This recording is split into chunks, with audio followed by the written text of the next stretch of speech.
ইমাম ইবনে কাইম তওবা করার 6টা উপকারিতার কথা বলেছেন।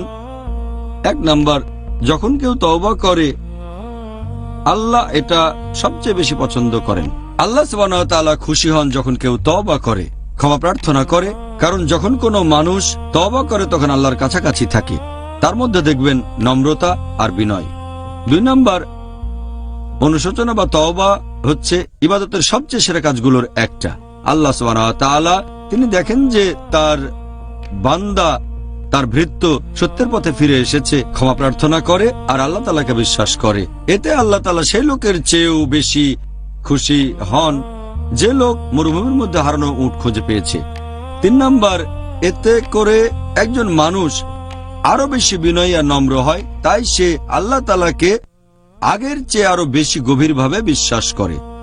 4 নাম্বার, যখন কোনো মানুষ তওবা করে তার মন ভেঙে যায়, আর এই সময় আল্লাহ সুবহানাহু ওয়া তাআলা তিনি দোয়া এবং তওবা কবুল করবেন। আমাদের প্রিয় নবী মুহাম্মদ সাল্লাল্লাহু আলাইহি ওয়াসাল্লাম বলেছেন, এটা আছে ইবনে মাজাহ খণ্ড নম্বর 3 বুক অব ফাস্টিং হাদিস নম্বর 1752, যে আল্লাহ সুবহানাহু ওয়া তাআলা 3 ধরনের মানুষের দোয়া কবুল করবেন।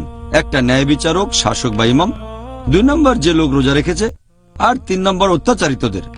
আরেকটা হাদিসে উল্লেখ করা হয়েছে আল্লাহ সুবহানাহু ওয়া তাআলা 3 ধরনের মানুষের দোয়া কবুল করবেন, যারা ভ্রমণ করছে, যারা রোজাদার আর অত্যাচারিত। তাহলে বুঝতে পারছেন যে এই 3 ধরনের মানুষের মন ভাঙা। আল্লাহ সুবহানাহু ওয়া তাআলা সেই বান্দাদের আরো কাছাকাছি আসেন যাদের মন ভেঙে গেছে, আর আল্লাহ সুবহানাহু ওয়া তাআলা তাদের সাহায্য করবেন, দয়া করবেন।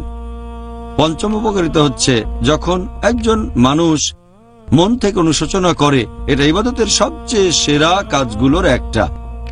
আর একজন সালাফ এই কথা বলেছেন যে একজন মানুষ কোনো পাপ করে তওবা করতে পারে, আল্লাহ তাকে ক্ষমা করবেন, সে বেহেশতে যেতে পারবে। আর অন্যদিকে একজন মানুষ কিছু ভালো কাজ করে অহংকারী হয়ে যেতে পারে, সে এই কারণে দোজখে যেতে পারে। তখন তার মনে দম্ভ তৈরি হতে পারে যে সে কোনো ভুল কাজ করে না, পাপ করে না, এই কারণে দোজখে যেতে পারে।